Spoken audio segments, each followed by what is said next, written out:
kasi natin na sa atin na gano'n, no? Saka pagkakailan siya ng mga anak. Ang inisay, pagkakailan yung isis naman natin. Parang siguro naman natin. Yan yung sinasabi sa'yo. Kami yung civilian, eh, no?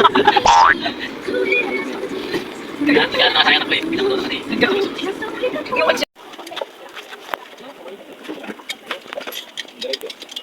Balik sa labas pa yung dong, no?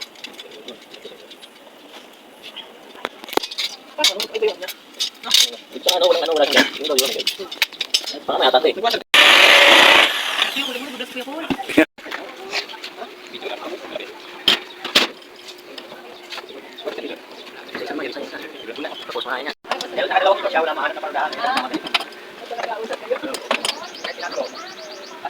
At dahil nga maaga kami natapos mag-install, ang resulta, ito yung naging ending. Inuman mga lods. Medyo lasing na kami dyan mga lods.